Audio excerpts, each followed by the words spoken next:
Isang mapagpalang araw po ng Lunes, November 24, 2025. Kabayan, meron tayong pinaka-latest na weather update ngayon sa lagay ng ating panahon. But before that, please huwag niyong kakalimutan muna na i-like at i-subscribe ang ating YouTube channel at pahit na rin ang notification bell. Maraming salamat po. Naging isang ganap na nga po na bagyo o tropical depression ang LPA na minomonitor natin kahapon. At ito pong bagyong Berbena nga po na tinatawag natin ngayon ay unti-unti nang lumalapit sa kalupaan po ng ating bansa o sa landmass po dyan sa may bahagi po ng Mindanao at sa ilang bahagi po ng Eastern Visayas. Meron tayong update ngayong hapon po hanggang ngayong gabi din ay inaasahan po na dadaan po no at lalapit ito nga pong banta ng bagyo, itong bagyong Berbena sa bahagi po ng Caraga, Davao Region, Northern Mindanao, Eastern Visayas, Central Visayas, ilang bahagi po ng Western Visayas at yan yung mga lugar na maapektuhan po ng bagyong Berbena. Meron din tayong amihan at meron din shear line na nakakaapekto naman sa bahagi po ng Bicol Region, no? Calapan, Quezon, Cagayan Valley at Cordillera. So mag-ingat tayo sa posibleng banta nito. Ngayong hapon po hanggang sa gabi ay inaasahan po na maglalandfall ito sa Surigao del Norte at tatawirin po ang bahagi ng Visayas patungo po sa Mindoro at sa Palawan. So i-take note natin yung mabuti dahil po may mga lugar kasi na hindi pa nila alam na meron tayong bagyo na ngayon at ito ay Tropical Depression Berbena. Hindi naman siya actually malakas, hindi rin siya nakikitaan na magiging super typhoon habang tumatawid sa ating landmass, pero paglabas nito sa ating Philippine landmass at sa Philippine Area of Responsibility, yan siya pwedeng ma-develop or magkaroon ng rapid intensification. So ngayon, alamin muna natin yung ating pinaka-latest na update doon nga po sa lagay ng ating panahon. Sa tinatawag po natin na forecast weather condition, narito yung lagay ng mga lugar na maaapektuhan ng bagyong Berbena at ng iba't ibang weather system sa ating bansa. Sa area po ng Metro Manila, Calabarzon, Aurora, Apayao, Kalinga Mountain Province, kasama po ang Ifugao, ang Cagayan, Isabela, Quirino, Camarines Norte at Camarines Sur. Yung mga lugar ho na yan ay makakaranas ng maulap na kalangitan na may mga kalat-kalat na pag-ulan, pagkulog at pagkidlat dahil po sa shear line. Ang shear line ay salubungan ng malamig at mainit na hangin. May impact pa rin ito, posibleng pagbabaha sa mababang lugar at landslide po sa mga landslide prone area.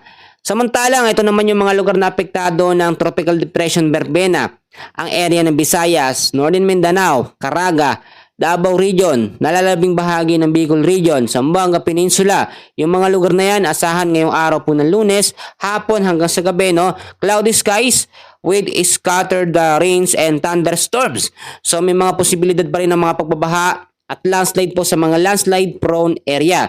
Ang nalalabing bahagi naman ng Cordillera Administrative Region, the rest po ng Cagayan Valley, the rest ng Central Luzon, ay patuloy po makakaranas ng cloudy skies with light rains or mahinang pag-uulan dahil po sa amihan or northeast monsoon. Possible impact pa rin ay pagbaba sa mababang lugar at landslide po sa mga landslide prone area. So laging mag-ingat, laging magdala ng payong, jacket, kapote, panlaban sa mga biglaang mga pag-uulan. Sa Ilocos Region, ganun din, meron ding amihan na nakakaapekto dyan. At sa area ng Mimaropa, the rest po ng Mindanao, patuloy din makakaranas ng maulap na kalangitan dahil naman sa mga localized thunderstorms. So ngayon, mag-focus naman tayo dito nga po sa banta ng bagyong Berbena. Ang bagyong Berbena po, hindi naman nakikita, nalalakas ito, no? Inulit ko kanina, sinabi ko na ng pagiging super typhoon habang tumatawid. Pero pagtawid dyan siya pwedeng mas lumakas pa. Huli itong namata na milayong 650 kilometers dito po sa may bandang east of Hinatuan, Surigao del Sur. At habang lumilipas sa mga oras o sa paglipas ng ilang mga oras ay mas lalapit pa ito sa landmass po ng Mindanao, Eastern Visayas. Tanong natin mga kababayan kung maapektuhan ba nito ang malaking bahagi ng Luzon. Yes, may mga chance na maapektuhan nito ng trap o extension ng hangin, pero most of the time ang nakakaapekto po dyan po sa malaking bahagi ng Luzon ay ang shear line. So ang salubungan nyo ng malamig at mainit na hangin. Dahil po sa dalawang weather system na yan, itong bagyong Verbena at Shearline, nagtaas na ngayon ng pag-asa ng heavy rainfall warning. So ito po, no, ngayong hapon po ay meron tayong in-expect na 50 to 100 mm sa dami ng pag-ulan sa Isabela, Aurora, Cagayan at sa may Quezon.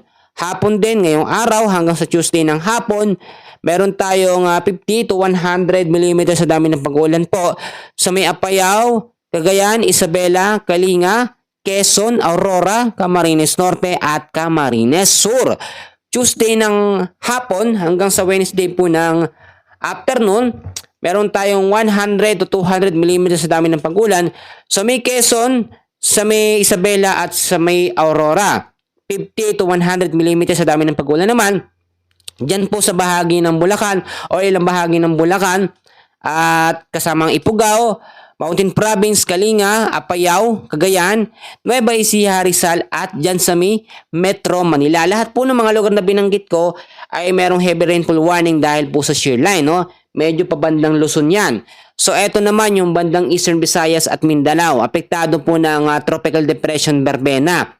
So dahil sa bagyong Verbena, ngayong hapon ho ay meron tayong heavy to intense rain na merong 100 to 200 mm sa dami ng pag-ulan sa Eastern Samar, Surigao del Norte at Dinagat Islands.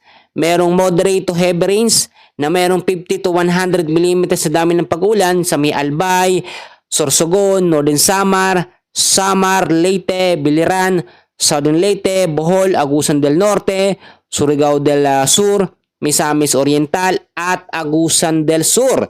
Afternoon naman, ngayong araw din hanggang sa Tuesday ng hapon, meron tayong heavy to intense rain na merong 100 to 200 mm sa dami ng pag-ulan sa Dinagat Islands, sa Capiz, Iloilo, sa may Negros Occidental, sa may Bohol, Cebu, Biliran, Leyte, Southern Leyte, Oriental Mindoro, Masbate, Romblon, kasama po dyan ang Sorsogon at Albay.